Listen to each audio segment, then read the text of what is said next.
अभियांत्रिकीमध्ये ना अशक्य वाटणाऱ्या समस्या सोडवण्यासाठी एक असं शक्तिशाली शस्त्र वापरलं जातं जे अनेकदा आपल्या नजरेआड राहतं. चला तर मग आज याच गुप्त शस्त्राबद्दल जाणून घेऊया. पण मग एक प्रश्न पडतो नाही का की अभियंते एवढ्या किचकट जवळजवळ अशक्य वाटणाऱ्या समस्यांना सामोरे जातात तरी कसे? काय असतं त्यांचं सिक्रेट? याचं उत्तर खरं तर आश्चर्यकारकपणे सोपं आहे. ते काय करतात तर गुंतागुंतीच्या गोष्टींना सोप्या गोष्टींनी बदलून टाकतात. हो, ह्याच पद्धतीला म्हणतात सन्निकटन किंवा अप्रॉक्सिमेशन. म्हणजे मोठमोठी किचकट समीकरणं घ्यायची आणि त्यांना सोप्या समीकरणात बदलायचं आणि मग उत्तर शोधायचं.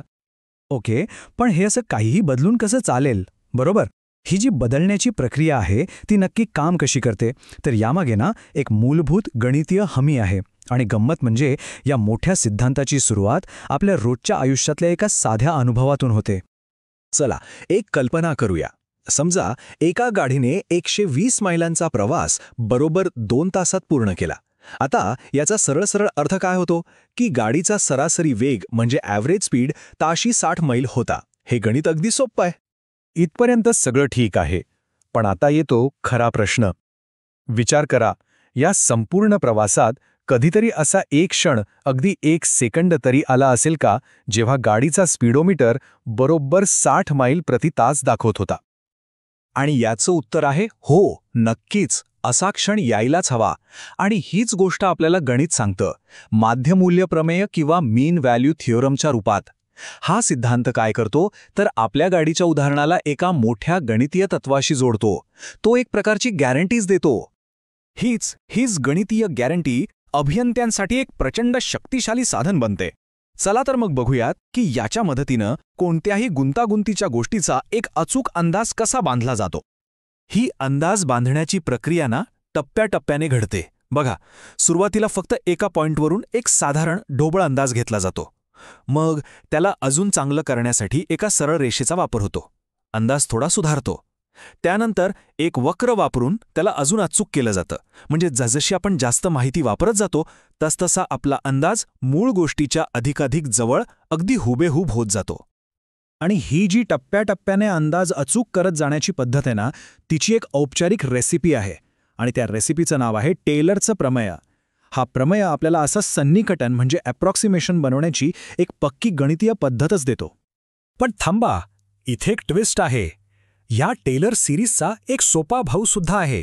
हो, आणि तो गणनेसाठी म्हणजे कॅल्क्युलेशनसाठी इतका सोपा आहे ना की त्याचा वापर खूप जास्त होतो. तर फरक काय आहे दोघांमध्ये? सोपा आहे. मॅक्लॉरिन सिरीज म्हणजे दुसरं तिसरं काही नसून टेलर सिरीजचाच एक स्पेशल केस आहे.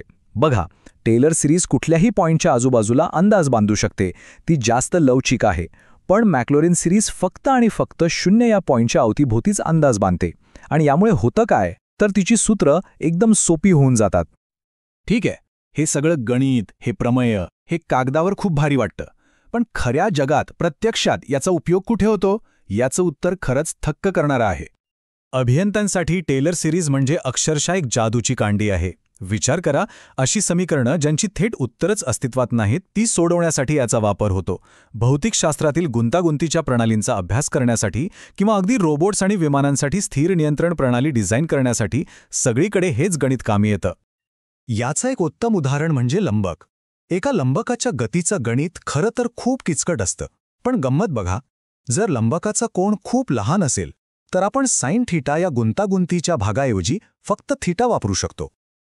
हे कशामुळे? कारण टेलर सिरीज आपल्याला सांगते की लहान कोनांसाठी साइन थीटा आणि थीटा जवळजवळ सारखेच आहेत. आणि या एका छोट्याशा बदलामुळे ती अख्खी अवघड समस्या इतकी सोपी होते की तिचं विश्लेषण करणं शक्य होतं. थोडक्यात काय तर या सगळ्याच्या मागे एकच मोठी कल्पना आहे. ती म्हणजे एका फायदेशीर तडजोडीची. आपण प्रचंड सुलभतेसाठी थोडीशी, अगदी किंचितशी अचूकता गमावतो, पण त्या बदल्यात आपल्याला जे मिळतं ते खूप मोठं असतं. आणि हेच या पद्धतीचं खरं सामर्थ्य आहे. आणि जाता जाता एक प्रश्न विचार करायला लावणारा. आपलं हे जे आधुनिक जग आहे ते अशा पुरेशा चांगल्या म्हणजे गुड इनफ अंदाजांवर किती अवलंबून असेल? कदाचित या एका गणितीय कल्पनेचा प्रभाव आपल्या आजूबाजूला आपल्या विचारापेक्षा कितीतरी पटीने जास्त आहे.